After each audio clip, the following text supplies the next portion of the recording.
My name is Claire Donovan. I'm 32 years old. And 5 years ago, my family told me I was throwing my life away. They said it at my wedding. They said it at Christmas. They said it so many times. I stopped correcting them and started keeping track instead. I married a janitor named Ben Hawthorne. He worked at Roosevelt Elementary making $32,000 a year. And he wore work boots to our wedding because they were the nicest shoes he owned. My mother cried through the entire ceremony, and not the good kind of crying. After the reception, my brother, Steve, pulled me aside and said the thing he'd go on saying for the next 5 years. The thing they all said, in different words, but always with the same look on their faces. You could have done so much better than this. 5 years later last Tuesday. Actually, I watched that same brother stand in a hallway outside my husband's corner office for 40 minutes, waiting for a meeting Ben didn't have time to give him. He wasn't alone. My mother was there. My Aunt Linda, to cousins who hadn't spoken to me since the wedding. All of them waiting to ask the janitor they'd spent half a decade pitying for something. Only he could give them now. And the part that broke them wasn't the waiting. It was the nameplate on the door they were staring at while they waited. Welcome back to Revenge Camera Stories, where the camera never blinks and the truth develops slowly. If you've ever been underestimated by people who should have known better, this one's for you. Drop a comment and tell me about a time someone doubted you and lived to regret it. And hit subscribe, because the look on my brother's face when he finally figured it out, that's worth staying for. Let me back up 5 years, because the laughing started before I even said I do. I need to tell you about the day I got married, because that's when my family made it very clear what they thought of the choice I was making. It was a Saturday in June, small ceremony, 30 people, at a community center because that's what we could afford. Ben wore a suit his brother lent him and those work boots I mentioned. 10 Timberlands, clean but worn, because buying new dress shoes felt wasteful. When we were trying to save for a down payment, I didn't care. I loved him. I'd loved him since the day I met him at a teacher conference, when I was student teaching and he was fixing a broken sink in the art room. He had kind eyes and he made me laugh and he worked harder than anyone I'd ever met. But my family, they cared. My mother, Patricia Donovan, spent the week before the wedding calling relatives to prepare them. I heard about it later from my cousin Amy, who at least had the decency to feel weird about it. Mom had said things like, "Claire's going through with it, and we're trying to be supportive, and just don't bring up money or careers. It's a sensitive subject." Like I was marrying a convict. Like I needed protection from my own choices. The day of, she showed up in black. Actually black. To a wedding. And when people asked her about it, she said, "Well, it feels appropriate, loud enough for me to hear while I was greeting guests." My father, Richard, tried. I'll give him that.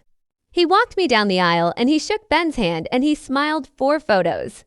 But I watched him during the reception, standing with my Uncle Carl. And I could read his lips from across the room. She was always stubborn. My brother Steve was worse. Steve's a regional manager at a pharmaceutical company, and he's never let anyone forget it. He makes 6 figures and drives a leased BMW, and he'd been dating his girlfriend, Vanessa, for 4 years without proposing, because he said he was building his financial foundation first. Steve cornered me by the cake table while Ben was talking to his mom. I still remember what he was wearing. Gray suit, expensive watch. That smirk he does when he thinks he's about to say something wise. "Claire, real talk. You sure about this?" I said yes, I was sure. He looked over at Ben, who was laughing at something, his tie a little crooked. And Steve said it. The thing he'd repeat in a dozen different ways for the next 5 years. "You could have done so much better than this. You know that, right? You're smart, you're pretty, you've got your master's degree. And you're marrying a guy who mops floors. I felt my face get hot. But I didn't yell. I'd learned young that yelling at Steve just made him think he'd won. I said very quietly, "Ben's a good man. Good doesn't pay the bills, Claire." Then he walked away to get another drink. And I stood there holding a plate of cake I couldn't eat anymore. My Aunt Linda, my mom's sister, the one who loves drama more than oxygen, made a toast. An actual toast at my wedding, where she said, "Marriage is about partnership. And sometimes love means different things to different people. And we support Claire even when we don't understand her choices." People laughed nervously, like she'd said something awkward but kind of true. Ben squeezed my hand under the table. He'd heard it. He heard all of it. And he whispered, "It's okay. Let them think whatever they want." But it wasn't okay. Not really. Because what they thought, what they said out loud at my wedding, in front of 30 people, was that I was making a mistake, that Ben wasn't enough, that I was settling. And for 5 years, they never stopped believing it. If you've ever had your family look at the person you love like they're a problem you'll eventually outgrow, you know what that feels like. It feels like you're always defending a choice you shouldn't have to defend. Comment truth if you know exactly what I'm talking about. And stay with me, because it gets worse before it gets better. But when it gets better, oh, it gets so much better. Ben kept working at Roosevelt Elementary. Same job, same boots. Same 6 a.m. start time. I got my teaching certification and started working at a middle school across town. We lived in a small 2-bedroom rental in a neighborhood my mother once described as up and coming, which was her polite way of saying she didn't want to visit. We didn't go on vacations. We drove a 2005 Honda Civic with a dent in the rear bumper. We had people over for dinner instead of going out. We were, by my family's standards, exactly what they'd expected, struggling, scraping by. Proof that love doesn't pay the mortgage. And they reminded me constantly. At Christmas, my mother would ask how we were doing in this voice she uses when she already knows the answer is not great. She'd follow it up with, "If you ever need help, you know your father and I are here." Which sounds generous until you realize it's just another way of saying, "We knew this would happen." Steve bought a house in year 2. A 4-bedroom colonial with a 3-car garage. He invited the whole family to the housewarming and spent the afternoon giving tours and talking about interest rates and investment properties. At one point, he found me in the kitchen and said, "You and Ben thinking about buying anytime soon?" I said we were saving. He nodded, that same smirk. Yeah, it's tough on a teacher's salary. Can't imagine doing it on. What does Ben make? 30, 35. I didn't answer. I just refilled my drink and walked outside. But here's the thing. Here's the part my family didn't see because they never asked, and I never told them. Ben wasn't just a janitor. I mean, he was. That was his job. But at night, after his shift, he was something else. Ben's been fixing things since he was a kid. Engines, electronics, anything with moving parts. In our garage, our tiny, cramped garage that my family made fun of he'd spend hours working on. I don't even know what to call them. Prototypes, I guess inventions. He was obsessed with this one problem. Schools waste so much money on HVAC systems that break down constantly. Heating, cooling, ventilation. The stuff nobody notices until it stops working. And when it stops, it costs thousands to fix. Ben thought he could build something better, cheaper, more efficient. Something that could retrofit into existing systems without tearing apart the whole building. I watched him work on it for 3 years, nights, weekends. He'd come to bed with grease under his nails, exhausted. And I'd ask how it was going. He'd say, getting closer. In year 4, he filed a patent In year 5, he sold the design to a commercial Vic company for $2.3 million. We didn't tell anyone. Not right away. Because Ben wanted to do something first. He wanted to build something that wasn't just a check in the bank. He wanted to prove it was real. So he used part of the money to start a business. Hawthorne Solutions. Energy management systems for schools and small businesses. He hired 3 people. Rented a small office. Kept working at the elementary school for 6 more months while he got things running. Because that's who Ben is. He doesn't quit until the next thing is stable. By the time he left Roosevelt, his company had 12 employees and contracts with 18 school districts. And my family had no idea, because they never asked what Ben was working on. They never visited our house. They never looked past the boots. They just kept saying it. At birthdays. At holidays. Every time I saw them. How are you guys doing? Translation: Are you struggling yet? Ben still at the school. Translation: Still a janitor. You ever think about going back for your doctorate? You know, to increase your earning potential. Translation: Someone in this marriage needs to make real money. I started keeping a list. I didn't plan to. It just happened. I'd come home from a family dinner and I'd tell Ben what someone had said. And he'd laugh it off. But I'd feel it sitting heavy in my chest. So I started writing it down. In a notebook. Just dates and quotes. November 2019. Thanksgiving. Steve, still renting, huh? That's smart, I guess. No point buying if you're not sure you can keep up with it. December 2019. Christmas. Mom, Claire, I saw a cute house for sale near us. Much better neighborhood. Of course, it's probably out of your range, but maybe someday. March 2020, Mom's birthday. And Linda, Ben seems happy. I always think that's what matters, you know? Some people are just content with simple lives. June 2021, Steve's engagement party. Stevie os fiancé Vanessa's make it work. I honestly don't know how you do it on what you make.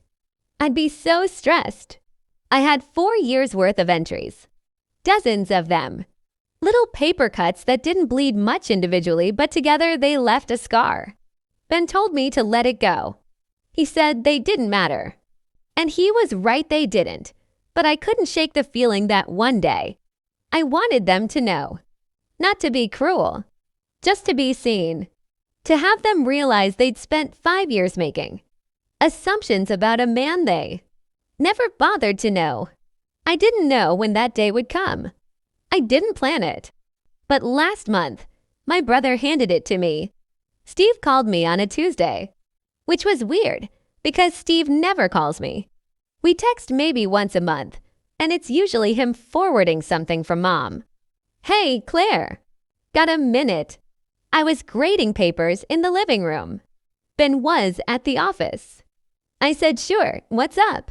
So Vanessa and I are buying a second property, investment rental, and we're trying to lock down financing. But the HVAC system in the building is totaled. Needs full replacement. We got a quote and it's 38 grand. I waited. Anyway, Vanessa was doing research and she found this. Company Hawthorne Solutions that does retrofits for like half the cost. They've got great reviews. School contracts, the whole thing. And I noticed. The owner's name is Ben Hawthorne. My heart started beating faster. Is that your Ben? I didn't answer right away. I wanted to hear him say it. I mean, it can't be, right? Same name, probably a coincidence. But I figured I'd ask. Do you know if he's related to the guy who runs it? Because if you could get me an intro, that'd be huge. This project's kind of make or break for us. I looked at the notebook on the coffee table. The one with 5 years of comments written in blue ink. I said very calmly, yeah, Steve, that's my Ben. Silence. Wait, what? Ben owns Hawthorne Solutions. He started it 3 years ago. More silence. Then, your husband, the janitor, owns the company. He's not a janitor anymore. He hasn't been for 2 years. I could hear Steve breathing, recalculating. Why didn't you say anything? You never asked. He laughed. The nervous kind. Okay, well, wow. That's great, Claire. Really great. Good for him. So, do you think you could connect me? I'd love to talk to him about the property. And here's where I made a choice. I could have said yes. Could have texted Ben right then and set up a meeting and let my brother get his discount and never mentioned the 5 years of condescension. But I didn't. I said, you should call his office. I'm sure they can fit you in. Can't you just ask him for me? He's pretty busy, Steve, but his company's great. I'm sure they'll take good care of you. We hung up and I sat there for a minute, holding the phone, feeling something I hadn't felt in a long time. Not anger, just clarity. Ben came home an hour later and I told him about the call. He laughed. Actually laughed. Your brother wants a meeting. Yep. Did you tell him I'd do it? Nope. I told him to call your office. Ben raised an eyebrow. You feeling okay? I smiled. I'm feeling great. The next day, Steve called Hawthorne Solutions and booked a consultation. The scheduler told him the next available appointment was in 3 weeks. He tried to name drop me. Didn't help. Ben's company is busy, and they don't bump people for family connections. 3 weeks later, Steve showed up at Ben's office building. It's in a nice part of town. New construction. Glass front. The kind of place Steve would normally brag about having meetings in. I wasn't there. But Ben told me everything. Steve walked into the lobby and saw the directory. Hawthorne Solutions, 3rd floor, suite 310. He took the elevator up. And when he got off, there was a waiting area with 4 other people already sitting there. A couple in their 50s. A woman with a tablet. A guy in a contractor's vest. They were all waiting to see Ben. Steve checked in with the receptionist. She was polite, professional, told him Mr. Hawthorne was running a few minutes behind and he could have a seat. So Steve sat and waited 40 minutes. Long enough to check his email. Long enough to get annoyed. Long enough to look around at the office, the framed contracts on the wall. The article from a trade magazine about innovative energy solutions. The photo of Ben shaking hands with the superintendent at a ribbon-cutting ceremony. Long enough to realize the janitor he'd pitied for 5 years was doing fine. Better than fine. When Ben finally called him in, Steve stood up, smoothed his shirt, and followed him into a corner office with windows overlooking the city. Ben told me later that Steve couldn't stop looking around. At the desk, the bookshelves, the blueprints spread across the table. So Ben said, sitting down, I hear you've got a property that needs fix work. And Steve, my brother, the guy who'd spent half a decade making sure I knew I'd married down, nodded and said, yeah, I do. Thanks for seeing me. Ben smiled. No problem. Let's talk about what you need. Steve didn't tell the rest of the family right away. I think he was embarrassed. But word got out the way it always does in families like mine. Someone tells someone who tells someone. And by the time it gets back around, the story's been retold 6 different ways. My mother called me 2 days after Steve's meeting. Claire, honey, Steve said Ben has a company. He does. And it's successful. Very. 'Cause I could hear her processing. Why didn't you tell us? I don't know, Mom. I guess it never came up. That wasn't true. It had come up. Every time they'd asked, how are you guys doing? With that pitying tone, that was the opportunity. But I'd stopped trying to explain our lives to people who'd already decided what they wanted to believe. Well, I think it's wonderful, she said, in a voice that was trying very hard to sound like she'd always thought it was wonderful. Your father and I always knew Ben was a hard worker. I didn't respond to that. Actually, she continued, your Aunt Linda was asking about him. She's on the board at her church and they're looking into upgrading their heating system. Do you think Ben would be willing to give her a quote? As a favor. And there it was. 5 years of you could have done better. And now they wanted favors. She should call his office, I said. I just thought, since we're family. Mom, if Aunt Linda wants a quote, she can call the office like everyone else. That's how businesses work. Silence, then quieter. You're upset with us. I wasn't upset. Not anymore. I was just done pretending the last 5 years hadn't happened. I'm not upset. I just think it's interesting that nobody cared what Ben did until they needed something from him. She started to say something, stopped, then said, We've always cared, Claire. Okay, Mom. We hung up, and I felt lighter somehow. Like I'd been holding my breath 4 years and finally let it out. Over the next 2 weeks, 3 more family members reached out. My cousin Amy needed a consultation for her office building. Uncle Carl wanted advice on a property he was managing. And Linda did call the office. And when she found out the wait time, she called me back and asked if I could put in a word. I didn't. Ben thought it was funny. He wasn't mad at them. He never had been. He told me once, about 6 months after we got married, that he didn't care what my family thought because he knew what we were building. And he'd been right. But I cared. Not because I needed them to approve, but because I needed them to see. So when my mother invited us to Sunday dinner the first time, she'd done that in 8 months, I said yes. We pulled up to my parents' house in Ben's car. Not the Civic, we still had that. But Ben had bought himself something nicer last year. A Tesla Quiet Clean, the kind of car my brother would have bragged about. My mother opened the door and hugged me, then hugged Ben longer than she ever had before. Ben, so good to see you. Come in, come in. The whole family was there. Steve and Vanessa, Aunt Linda, Uncle Carl, my dad. All of them gathered in the living room like it was a holiday. Except it was just a regular Sunday in April. We sat down. My mom brought out appetizers. And everyone was nice, weirdly nice. Asking Ben about his company. Asking how business was going. Laughing at his jokes. It was like watching people pretend the last 5 years hadn't happened.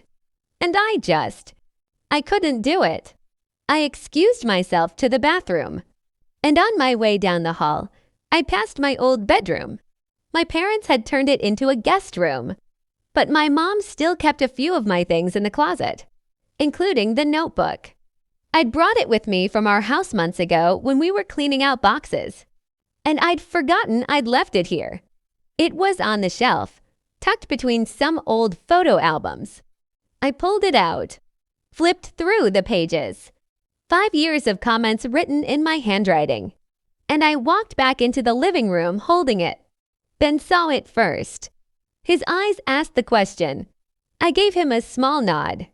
My mother was in the middle of telling a story about something. I don't even remember what. I waited for her to finish, and then I set the notebook on the coffee table. What's that? My dad asked. It's something I've been keeping, I said, for about 5 years now. The room went quiet. I opened to the first page. This is from our wedding reception. Steve, you told me I could have done so much better then. Ben, you said good doesn't pay the bills. Steve's face went red. Claire, premier. I turned the page. Thanksgiving, 2019. You asked if we were still renting. And you said there was no point buying if we weren't sure we could keep up with it. I kept going. Page by page. Date by date. Every comment. Every little dig. Every reminder that they thought I'd made a mistake. My mother's hand went to her mouth. Aunt Linda looked at the floor. Steve just stared at me.